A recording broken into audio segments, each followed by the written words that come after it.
नमस्कार दोस्तों, स्वागत है आप सभी का आपके अपने YouTube चैनल में जिसका नाम है बोर्ड परीक्षा। आज हम लोग बात करेंगे NCERT बेस्ड मैथमेटिक्स के बुक के सोल्यूशन की। राइटर का नाम है डॉक्टर मनोहर रे और एक्सरसाइज चल रही है हमारी 14A।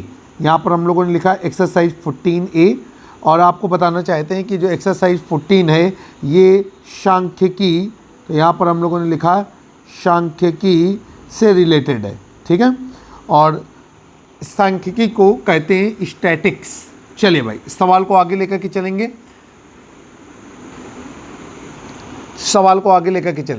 देखिए कहा जा रहा है कि किसी कक्षा में 120 दिनों की अवधि में अनुपस्थित विद्यार्थियों की संख्या नीचे दी गई है।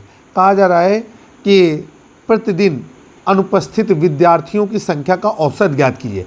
सबसे पहले हम सारणी बनाएंगे और इसके बाद फिर सवाल को हल करने की कोशिश करेंगे। आइए, तो आपका ये सवाल आया कि कक्षा में 120 दिनों की अवधि में अनुपस्थित विद्यार्थियों की संख्या से निर्मित सारणी। चलिए भाई, अब यहाँ पर पहला कॉलम है दिनों की संख्या और दूसरा कॉलम है यहाँ पर अनुपस्थित विद्यार्थियों की संख्या। तो यहाँ पर हम लोगों ने लिखा दिनों की संख्या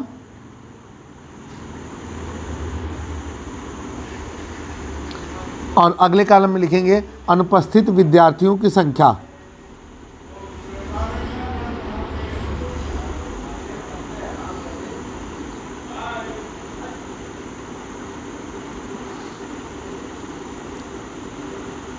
ठीक है, अब देखिए भाई हम पूरा डाटा कंप्लीट कर देते हैं। सबसे पहले तो प्रतिदिन अनुपस्थित विद्यार्थियों की संख्या का औसत ज्ञात करना है। तो इसका मतलब ये है कि जिस चीज़ का औसत ज्ञात करना होता है उसे हम क्या मानते हैं, उसे हम मान लेते हैं प्रतिदिन अनुपस्थित विद्यार्थियों की संख्या का हमें औसत ज्ञात करना है।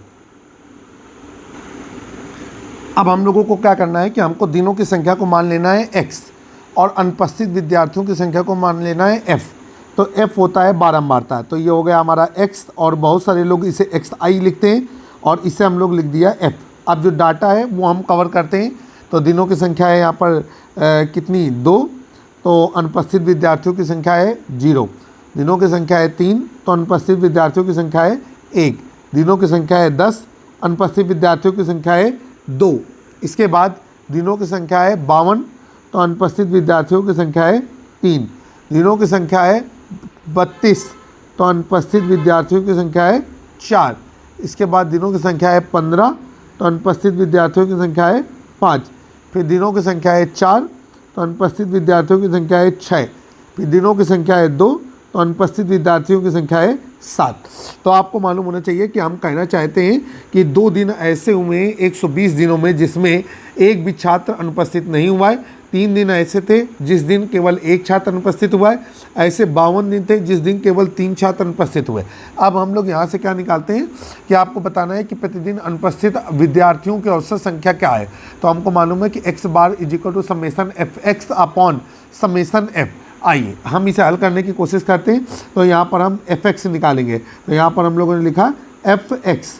आइए f में x का गुणा कर देंगे तो ये हो जाएगा आपका 0 गुणे 2 बराबर 0। फिर 1 गुणे 3 बराबर 3। फिर 2 गुणे 10 बराबर 20। फिर इसके बाद 3 गुणे 52 बराबर ये हो जाएगा आपका 156।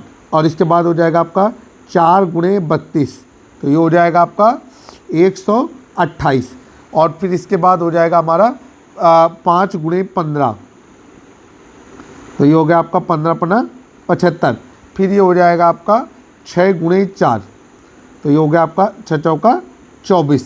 और फिर इसके बाद 7 गुणे 2, तो ये हो जाएगा आपका 7 दूनी 14। इतना हो गया आपका। तो अब यहाँ पर हम लोग आगे चलेंगे और हम यहाँ पर निकालेंगे, एक लाइन खींच देंगे इस तरीके से। आप अपना लाइन खींच करके पूरा ग्राफ बनाइएगा जैसा कि आपको मॉडल पेपर पे दिखाता है। समय कम है और ज़्यादा से ज़्यादा कोर्स कवर कराना चाहते हैं। तो ये हो गया आपका समेसन f। तो समेसन f हो जाएगा, हम इन सबको आपस में जोड़ देंगे। तो ये जोड़ा पहले से ही हमको मालूम है कि ये कितना आएगा आपका 28। जब जोड़ेंगे हम तो ये हमारा मिलेगा 28। तो ये हो गया आपका 28। और इसके बाद यहाँ पर हो गया आपका समेसन एफ एक्स, और जब समेसन एफ एक्स को जोड़ा तो ये हो गया आपका 420। अब नीचे हम लोग लिखेंगे कि प्रतिदिन अनुपस्थित विद्यार्थियों की औसत संख्या। तो नीचे लिखेंगे कि चूँकि प्रतिदिन अनुपस्थित विद्यार्थियों की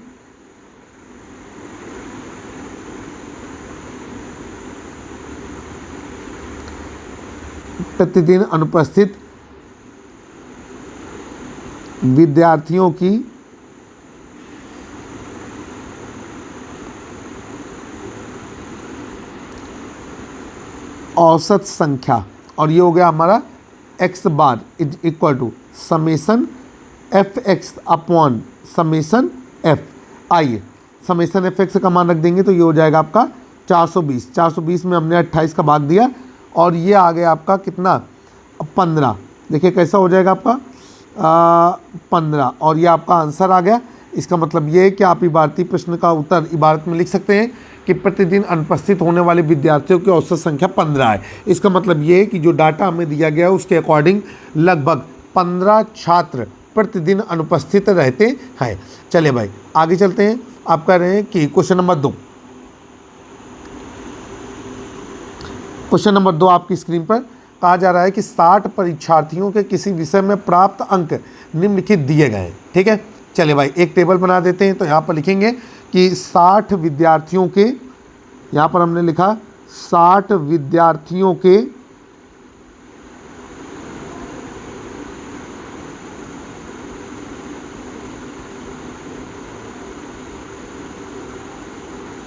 प्राप्तांकों से निर्मित सारणी।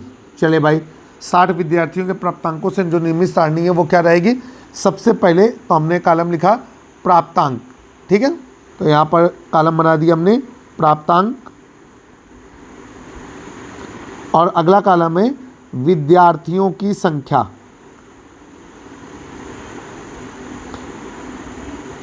बहुत साफ सुथरा काम करेंगे। अब हम लोग चलेंगे, देखें जो प्राप्तांक है उसे प्राप्तांक हमको प्रश्न में बताना क्या है, इन परीक्षार्थियों के प्राप्तांकों का माध्य ज्ञात करना है। तो जिस चीज़ का माध्य ज्ञात करना होता है उसे हम लोग मानते हैं x। तो प्राप्तांकों को हम लोग क्या मान लेंगे, या मान लेंगे x, और विद्यार्थियों की संख्या को क्या माना जाएगा f। तो ये हो गया आपका f। हमेशा ध्यान रखिए x के साथ जो वैल्यू दी जाती है वो बारंबारता कहलाती है, तो विद्यार्थियों की संख्या बारंबारता है वो कहलाएगी f। तो आप आगे चलते हैं। तो 1 अंक प्राप्त करने वाले 2 विद्यार्थी हैं। इसके बाद हमारा दिया गया है कि 3 अंक प्राप्त करने वाले 5 विद्यार्थी हैं। फिर इसके बाद दिया गया है हमारा 4 अंक प्राप्त करने वाले 7 विद्यार्थी हैं। फिर 5 अंक प्राप्त करने वाले 12 विद्यार्थी हैं। 6 अंक प्राप्त करने वाले 13 विद्यार्थी हैं। 7 अंक प्राप्त करने वाले 10 विद्यार्थी हैं। 9 अंक प्राप्त करने वाले 7 विद्यार्थी हैं, और 10 अंक प्राप्त करने वाले ये हमारे कितने विद्यार्थी हैं, 4 विद्यार्थी हैं। अब चलेंगे, अब हम लोग यहाँ पर निकालेंगे fx। तो यहाँ पर हमने कर दिया fx। आइए भाई f कितना है, f है हमारा 0.2 गुणे 0.1 बराबर 2, 0.5 गुणे 0.3 बराबर 15, फिर 0.7 गुणे 0.4 बराबर 28, फिर 12 गुणे 0.5 बराबर 60, फिर 13 गुणे 6 78, फिर हो जाएगा आपका 10 गुणे 7, ये हो जाएगा आपका 70, फिर हो जाएगा 7 गुणे 9 63, फिर हो जाएगा आपका 4 गुणे 10, तो ये हो जाएगा आपका 40। तो fx का मान आपका इतना निकला। अब हम लोग क्या करेंगे कि हम नीचे लाइन खींच करके लिखेंगे समेसन fx। अब fx की जो वैल्यू है जोड़ देंगे तो 2, 15, 28, 60, 78, 70, 63 और 40 को जब आपस में जोड़ा तो आपका आ रहा है 356। तो यहाँ पर हम लोगों ने लिखा 356, और जो विद्यार्थियों की संख्या है जब हम इसे जोड़ेंगे तो ये हो जाएगा आपका समेसन f कहलाएगा। और आपको पता है कि ये दी गई है पहले से ही 60। तो यहाँ पर हम जब जोड़ेंगे 0, 2, 0, 5, 0, 7, 12 इन सबको जोड़ेंगे तो आपका आ जाएगा 60। अब यहाँ पर नीचे लिखेंगे, चूँकि फार्मूला लगाएंगे हम यहाँ पर कि परीक्षार्थियों के प्राप्तांकों का माध्य, परीक्षार्थियों के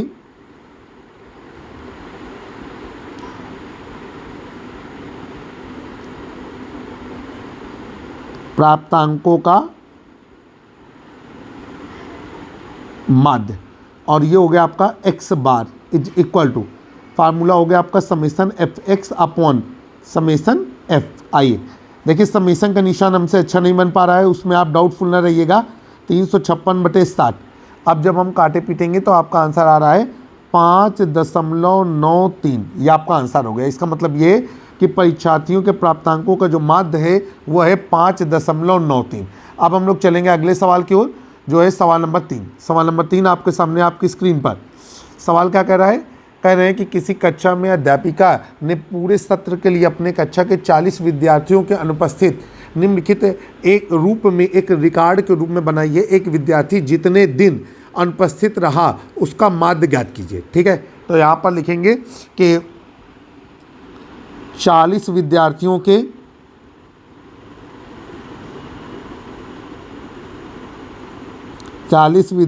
के अनुपस्थिति से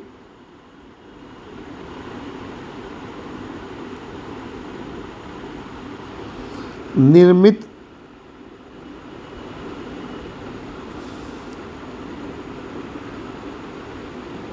रिकॉर्ड।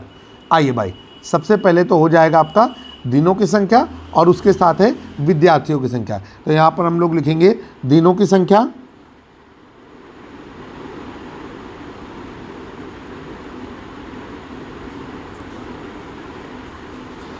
और फिर है विद्यार्थियों की संख्या।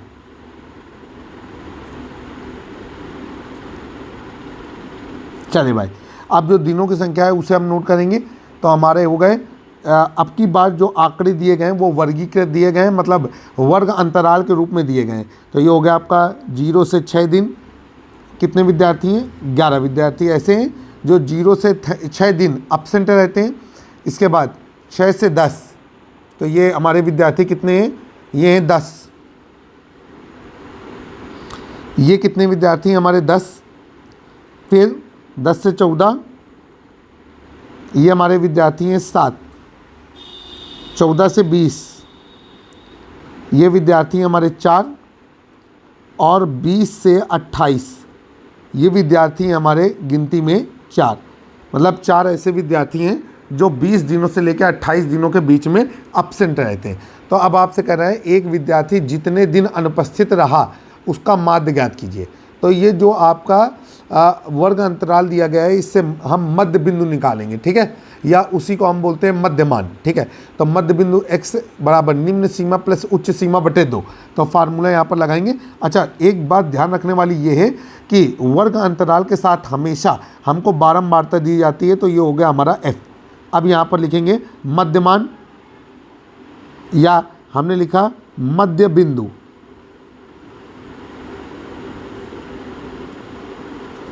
और मध्य बिंदु को कहते हैं x बराबर, ये हो गया आपका फार्मूला निम्न सीमा प्लस उच्च सीमा बटा 2। तो कुछ फार्मूला लगाना होगा तभी हमारा काम अच्छे से चलेगा। तो ये हो गया, हमने लिखा यहाँ पर निम्न सीमा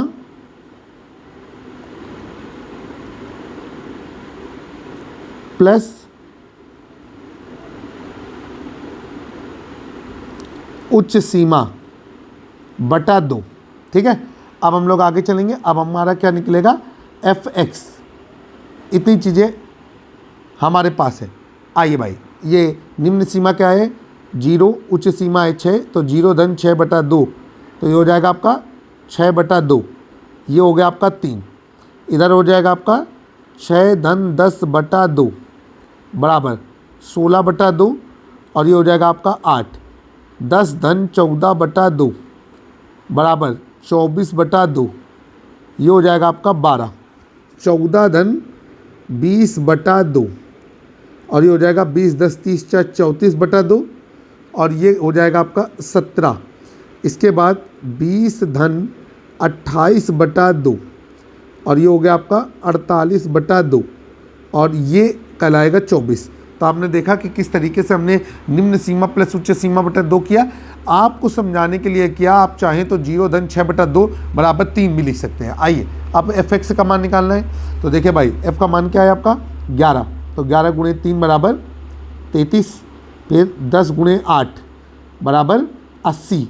इसके बाद 7 गुणे 12, 12 छंग 12, 12 सत्ते 84 और फिर हो जाएगा 4 गुणे 17, तो 17 का 17, 17 दूनी 30, 17 3 51, 17 चौको 68 और इसके बाद हम लोग निकालेंगे 4 गुणे 24, तो ये हो जाएगा 24 चक्का 24 चौको 96। सारी वैल्यू आपके पास आ गई।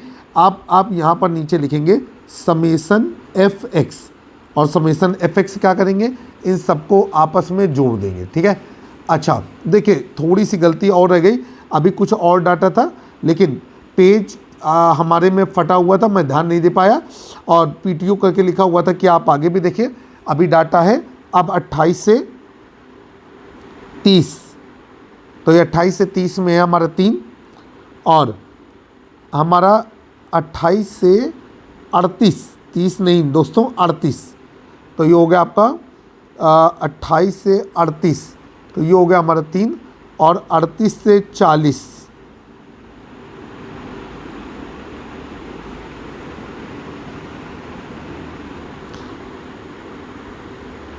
ठीक है, और ये हो गया हमारा 1।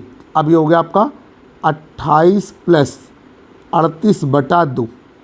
अब 8 8 16 की 6 ऐसे लगा 1 3 2 5 और 1 6, 66/2 और ये कितना आ गया आपका 33। अब नीचे आ जाएगा आपका कि निम्न सीमा, तो निम्न सीमा है आपका 38 और उच्च सीमा है 40 और बटा 2, तो ये हो गया 40 50 60 70 8 78, 78/2, तो ये हो गया आपका कितना 2 तिरियन 6 और 2 नहीं 18। अब हम आगे चलेंगे, यहाँ पर हम लोगों ने लिखा 3 गुणे 33, तो ये हो गया आपका 33 तियाँ 99 और फिर आ गया हमारा कि 1 गुणे 39, तो ये हो गया आपका 39। अब हम लोग आगे चलेंगे, यहाँ पर हम लोगों ने लिखा समेसन f(x). आप अपना पूरा ग्राफ बना करके काम करिएगा भाई, हमारे पास इतना समय नहीं है, अगर ग्राफ बनाएंगे तो हम आपको अच्छी तरीके से नहीं बता पाएंगे। जब हमने 33 80 84 68 96 99 और 39 को जोड़ा तो आपका आ रहा है 499 और इसके बाद हम लोग आगे चलेंगे। अब हम क्या करेंगे कि यहाँ पर हम लिखते हैं जो आपको दिया गया था समेसन f। तो जब समेसन f हमने किया तो ये पहले से ही दिया गया है 40 विद्यार्थी, 11 10 7 4 4 3 1 सब जोड़ेंगे तो ये हो जाएगा 40। अब हमको निकालना है एक विद्यार्थी जितने दिन अनुपस्थित रहा उसका माध्य। तो यहाँ पर लिखेंगे कि एक विद्यार्थी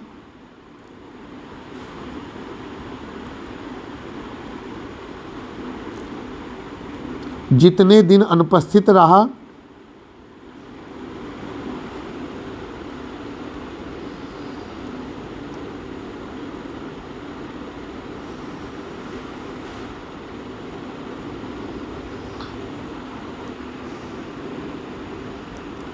उसका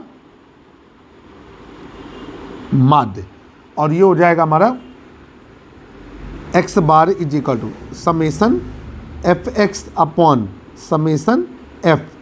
अब देखिए ये हो जाएगा आपका 499/40 और जब हमने भाग दिया तो ये आपका आ गया 12.475, ये आपका आंसर हो गया। तो आपका आंसर आया कि एक विद्यार्थी जितने दिन अनुपस्थित रहा उसका माध्य जो है वो 12.475 है। आई होप कि आप हमारे साथ सवालों को एंजॉय कर रहे हैं। अब हम लोग चलेंगे क्वेश्चन नंबर 4। क्वेश्चन नंबर 4 में आंकड़े अवर्गीकृत हैं, बड़ी आसानी से आंकड़े अवर्गीकृत हैं, तो हमको मध्यमान या मध्य बिंदु नहीं निकालना होगा। सवाल कह रहा है निम्नलिखित बारंबारता बंटन से ऊंचाई का समांतर माध्य ज्ञात कीजिए। तो हम यहाँ पर जब इस तरीके से लिखा हो तो हम यहाँ पर लिखेंगे बारंबारता बंटन सारणी।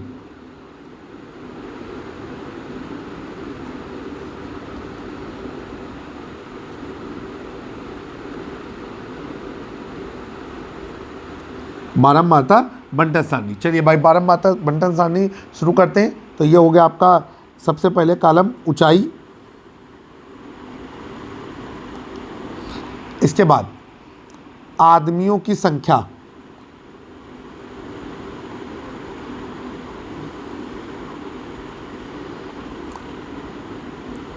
आप कैसे तय करेंगे कि कौन सी चीज़ x है और कौन सी चीज़ f है। देखिए ऊंचाई का समांतर माध्य ज्ञात करना है और समांतर माध्य को हम लोग बोलते हैं x बार। तो इसका मतलब है कि ऊंचाई को हम बोलेंगे x और आदमियों की संख्या होगी हमारी f। चले भाई अब हम लोग लिखते हैं। तो ऊंचाई हमें दी गई है 150। तो एक ऊंचाई में हमको एक चीज़ डाटा और दिया गया है, यहाँ पर लिखा है सेंटीमीटर में। तो जो ऊंचाई हमारी वो सेंटीमीटर में, तो यहाँ पर कह रहे हैं कि 150 सेंटीमीटर ऊंचाई वाले 10 आदमी हैं, 160 सेंटीमीटर ऊंचाई वाले 14 आदमी हैं, 158 सेंटीमीटर ऊंचाई वाले ये 8 आदमी हैं, और इसके बाद 155 सेंटीमीटर ऊंचाई वाले ये आदमी हैं हमारे 15। और इसके बाद हम आगे चलेंगे 164 सेंटीमीटर ऊंचाई वाले आदमी हैं हमारे 7, 168 सेंटीमीटर ऊंचाई वाले आदमी हैं हमारे यहाँ 16। अब हम लोग चलेंगे आगे। अब हमें चाहिए fx। तो यहाँ पर हम लोगों ने लिखा fx। आइए f की वैल्यू तो 10 गुणे 150, तो ये हो जाएगा आपका 1500। फिर आगे 14 गुणे 160, तो ये हो गया आपका 2240।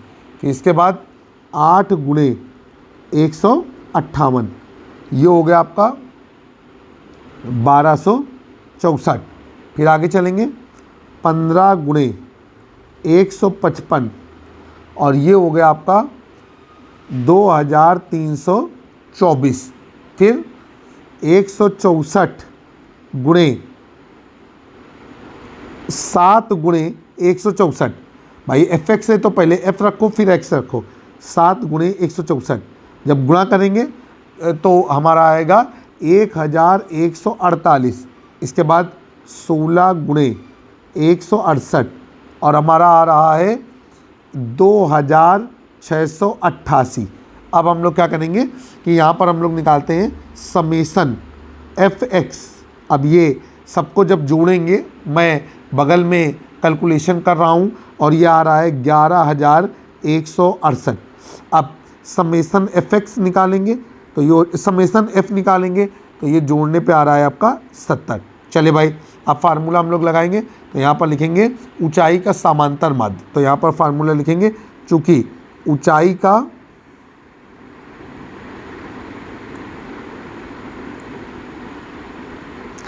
समांतर माध्य और ये हो गया आपका x bar is equal to summation f x upon summation F.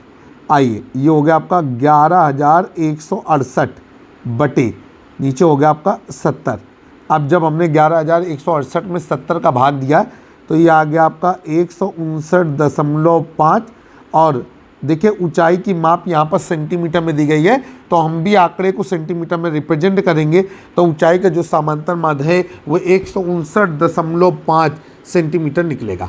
I hope कि आप इंजॉय कर रहे हैं और हम आपको बेहतर तरीके से सवालों को समझा पा रहे हैं। तो उम्मीद यही है कि आप इंजॉय से पढ़ेंगे और आप सवालों को अच्छी तरीके से सीख करके आसानी से कर पाएंगे। अब अगला सवाल है क्वेश्चन नंबर 5। क्वेश्चन नंबर 5 आपके सामने आपकी स्क्रीन पर। क्वेश्चन नंबर 5 में कहा जा रहा है अज्ञात चर ए का मान ज्ञात कीजिए जबकि निम्नलिखित बंटन का माध्य, ठीक है, कितना दिया गया है 31.87। ठीक, तो यहाँ पर लिखेंगे बारंबारता बंटन सारणी।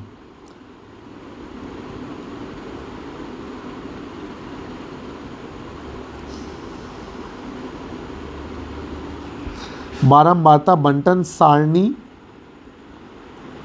का माध्य x बार बराबर, ये हो गया आपका 31.87। ये आपने लिख दिया। अब नीचे लिखेंगे बारंबारता बंटन सारणी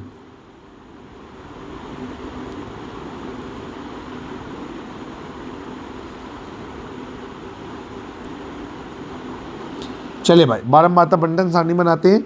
तो ये है हमारा x और ये है हमारा f और ये हो गया आपका fx। चलिए, x क्या है आपका 12 और f है 8, x है हमारा 20 और f है 16, फिर 27, 48, 33, 90,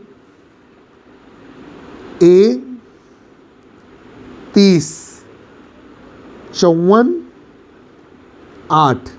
चलिए भाई, अब हम लोग आगे चलेंगे, एफ एक्स का मान निकालते हैं। तो ये हो जाएगा आपका 8 गुणे 12, 12 अट्ठे 96, 16 गुणे 20, 320। अब आगे चलेंगे, ये हो गया आपका 48 गुणे 27। अब 48 गुणे 27 किया तो ये हो रहा है 1296। दोस्तों बच्चों, कैलकुलेटर का बिल्कुल भी इस्तेमाल ना करिएगा। अब ये आपका 90 गुणे 33, तो ये हो गया आपका 2970। फिर आगे ये हो गया आपका 30 गुणे ए बराबर 30A, फिर 8 गुणे 54, तो ये हो गया आपका 432। अब नीचे आ जाते हैं, नीचे हम लोग लिखेंगे समेसन एफ एक्स। अब इन सब को जोड़ेंगे, 96, 320, 1296। आपको लिखना ऐसे चाहिए कि इकाई के नीचे इकाई का अंक है, दाई के नीचे दाई का अंक, ताकि जोड़ने के लिए आपको बाहर ना जाना पड़े। तो जो ए वाला टर्म है ये प्लस के रूप में आएगा। तो 30A को अलग करते हुए जब जोड़ेंगे तो हो रहा है 5114 धन 30A। ठीक है, और समेसन एफ का मान जब निकालते हैं तो समेसन एफ का मान आता है कितना, 200। सभी लोगों को समझ में आया। अब यहाँ पर लिखेंगे कि चूंकि बंटन का समांतर माध्य, और ये हो गया आपका x bar is equal to summation f x upon summation f. ये हो गया आपका 5114 धन 30A बटे समेसन एफ का मान क्या है आपका 200 और x बार का मान है 31.87। अब हम लोग गुणा करेंगे तो ये हो जाएगा आपका 31.87 गुणे 200। तो 31.87 गुणे 200 बराबर 5114 धन 30A। अब जब गुणा करेंगे तो आपका आ गया 6374। गुणा सब हम बगल में पहले ही करके रख लेते हैं ताकि आपको सवाल बताते समय हमको टाइम ज़्यादा ना लगे। प्लस 30A, यहाँ पर आ गया आपका 30A बराबर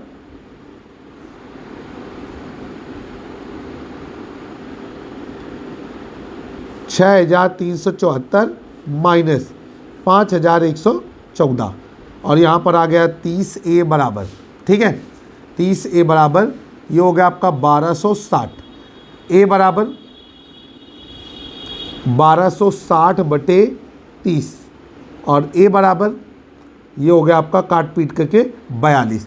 तो आपको पता चल गया कि आंकड़ों में जो हमें A दिया गया था उस A का मान हमारा 42 है। उम्मीद है कि आज की जो आधा घंटे की एक्सरसाइज थी, एक्सरसाइज 14A, वो आपको पसंद आई होगी।